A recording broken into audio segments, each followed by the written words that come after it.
to the House.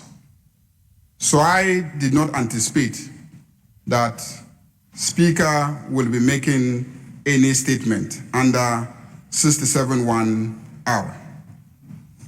I have no plans today, Mr. Speaker, to present the business statement.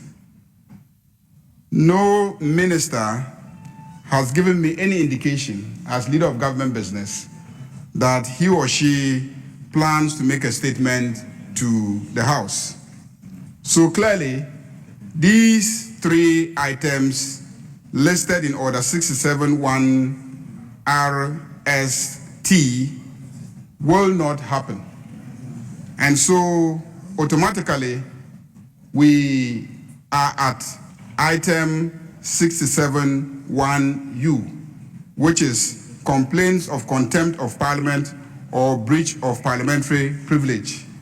And our rules say, at that point, I can seek your leave if I have given you prior notice. And even if I haven't given you prior notice, I can seek your leave and you may grant me the opportunity to make a complaint of contempt of Parliament or breach of parliamentary privilege. So, Mr. Speaker, the timing and my request for audience clearly fall within our standing orders. No breach of our standing orders can be claimed by anyone of contempt of Parliament or breach of parliamentary privilege.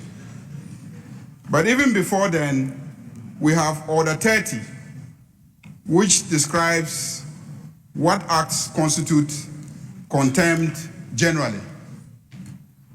Order 30 says, an act or omission which A, obstructs or impedes Parliament in the performance of the functions of Parliament, B, obstructs or impedes the Speaker, a member, or an officer of Parliament in the discharge of the duty of the Speaker, member, or the officer, and C, affronts the dignity of Parliament, or D, tends either directly or indirectly to produce a result referred to in paragraphs A, B, or C.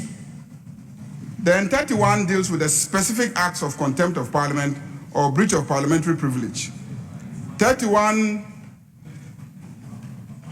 specifically is what I intend to base my complaint on.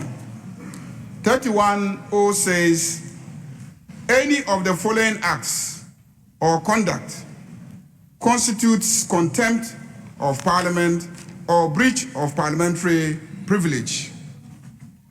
O, any act or omission which affronts the dignity or authority of Parliament, or which tends either directly or indirectly to bring the name of Parliament into disrepute. So an act that affronts the dignity or authority of Parliament, or which tends either directly or indirectly to produce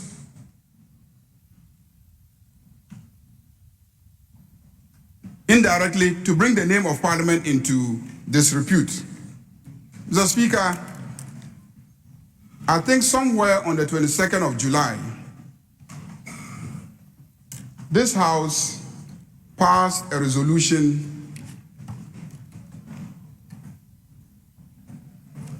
constituting the delegation of Ghana to the ECOWAS Parliament, ECOWAS Community Parliament.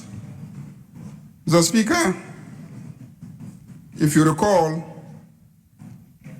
we had removed the name of the minority leader, Honorable Afenyo Alexander Kwamina, member for Ifutu, from the list of Ghana's delegation to the ECOWAS Community Parliament. So, Speaker, this resolution of this Parliament was communicated to the ECOWAS Parliament by, I believe, your good self. Mr. Speaker, the ECOWAS Parliament convened to sit in Port Harcourt in Nigeria from the 25th to the 28th of September 2025. That's Port Harcourt in the River State of Nigeria from 25th to 28th September 2025.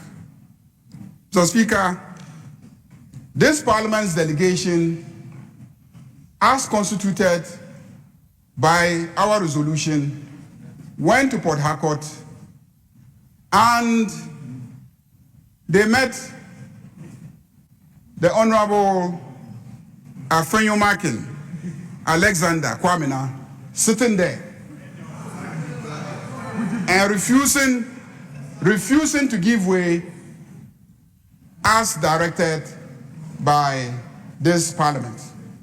Indeed, whilst our nominated delegation were there and it was time to swear in members, the ECOWAS Parliament refused to swear in Ghana's delegation.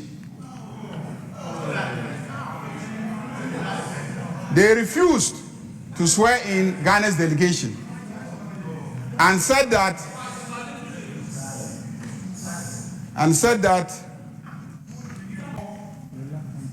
four members of our delegation.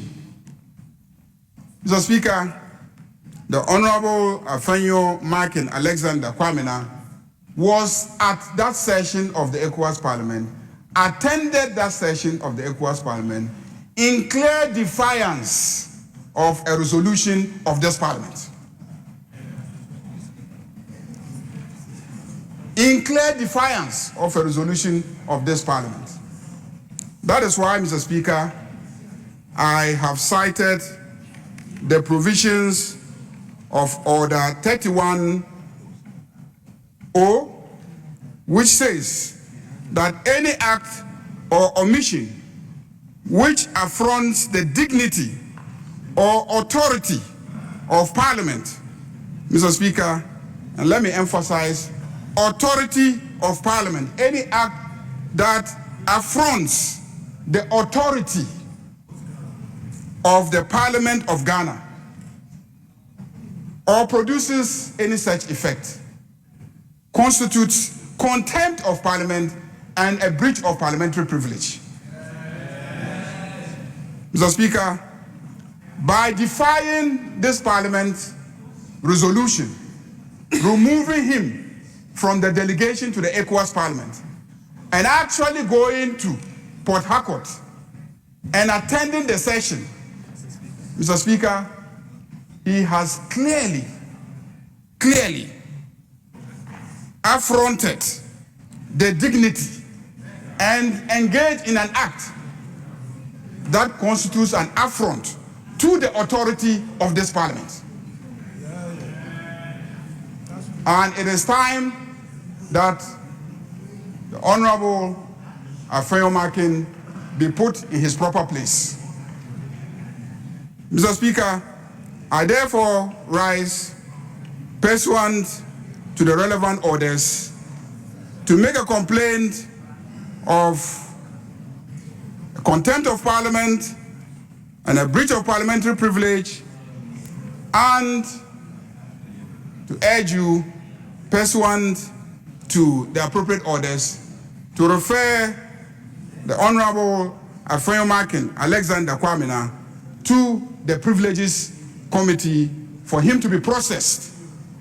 And if indeed the committee comes to a conclusion that my contention that he indeed went and attended the session in clear defiance of our resolution, and that that act constitutes an affront to the authority of this House, that the appropriate sanctions appropriate sanctions be executed in relation to the Honorable Alexander Kwamina Afenyo Markin. Thank you, Mr. Speaker.